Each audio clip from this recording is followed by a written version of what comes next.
Hello there! Nate here from Fuzzyological, the band, and as of the last couple of posts on the brand new blog, I've been talking about my project Labyrinth, or our project Labyrinth, because I'm also using Kenneth is recording the drums, and got some other guests on it, and so on. So it's a big collab project, and it is the Fuzzyological is a band which is sort of metamorphoses is the correct word, I think, depending on the kind of sound that we're looking for, changing in with guests and different people.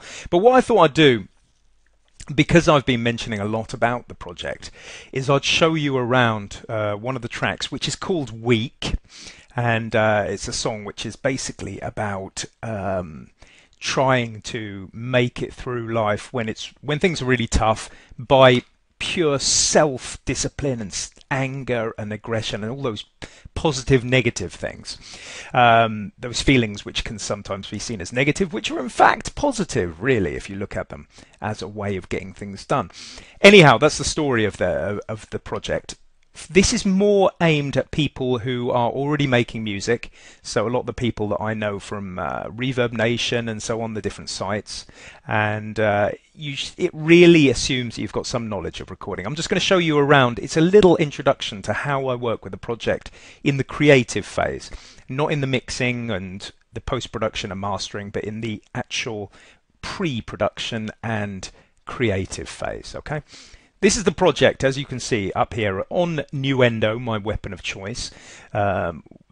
Basically what I think of as the absolute coolest of sequencers. I've been with them since the very first. Steinberg came with the very first version of Nuendo, and I'm up to 5, and I think it's 5, isn't it? Let's have a look. 4, sorry. I haven't gone over to 5 as of yet, because basically I can't afford to go up to number 5. It's a very expensive piece of kit. I'm also running Reason as well. Let's have a look at the Reason version we're on. We're also on 5. We're on 5 for Reason here. Now, I'm using Reason. Basically, I'm bringing Reason in for bass at the moment. I do occasionally use just Reason. We'll come back to that in a later blog post and vid post, because I actually use software as some traditional musicians would use an instrument, because I feel that different software gives me different sounds and is more suited to different types of music. So, without further ado, I've had enough coffee this morning, so I'm ready to go. I'll take you through what's going on here. Basically, let's start with the kind of music that the Labyrinth is electronic and also rock as well. It's kind of alternative rock is the whole concept behind it. So it's using a combination of synths and traditional guitars, traditional bass, live drums, program drums. All of the recording is being done in a what you would call a traditional studio, soundproofed.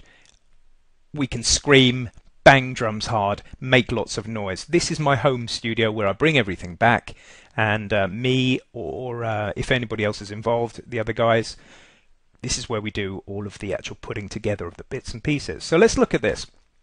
I don't know if you know Nuendo, but it's a fairly traditional sequencer in the way that it looks.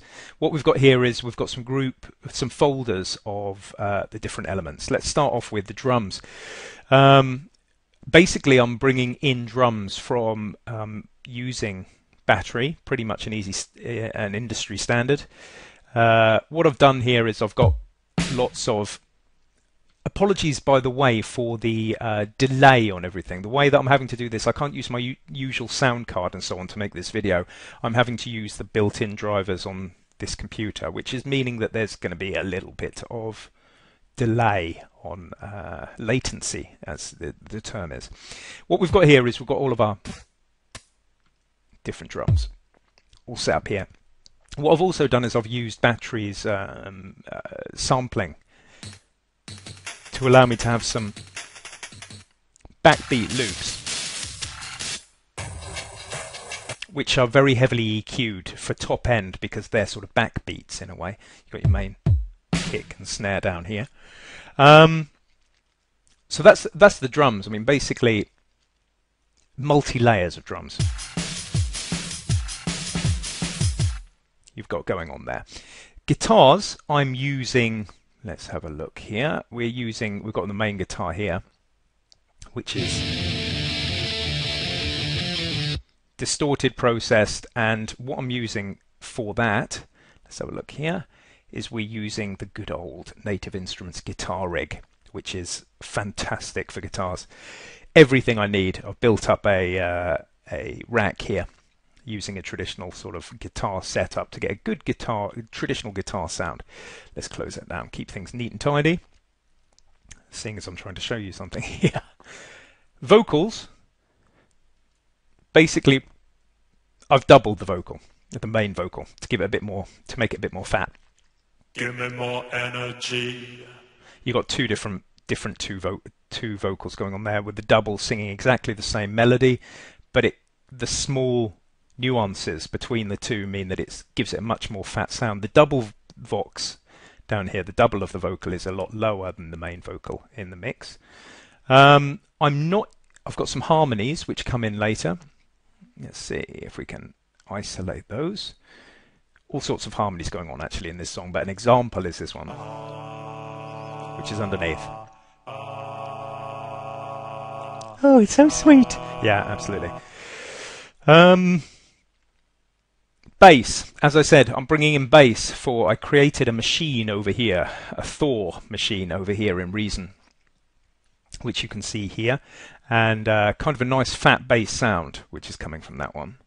What would be, I think some people would consider this to be, let's say, a kind of, I've got to wire this up. There's this horrible little bug which I've got, which is sometimes it loses the connection with Reason, or the mapping to Reason, which is a bit annoying. Anyhow, deep fat bass there going on, coming in from Reason. Love that stuff. And then my latest toy, which I just have to show you, is the Alchemy. I do love Alchemy. It's really nice. Got some nice stuff there, yeah? Got that whooshing coming in. And there's kind of a lead line later on. Which again is coming in from Alchemy, which is a heavy filtered piano.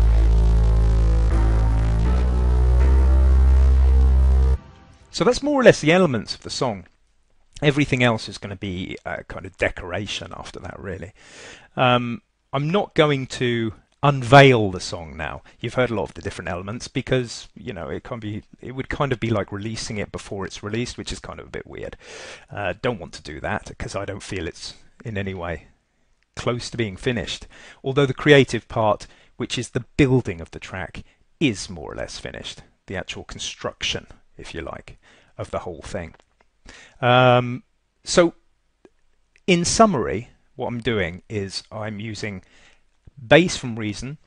Drums are coming in from basically program drums on this track, not all of them, and then we're going to be recording some live drums which are going to work into play, sort of not playing exactly the same thing, but going to be filling out the sound, which is going to be coming back to that at a later date. Then we've got the Vox, an acoustic guitar which I recorded, which didn't suit this track. I did mess about with it a bit and added some really heavy filtering.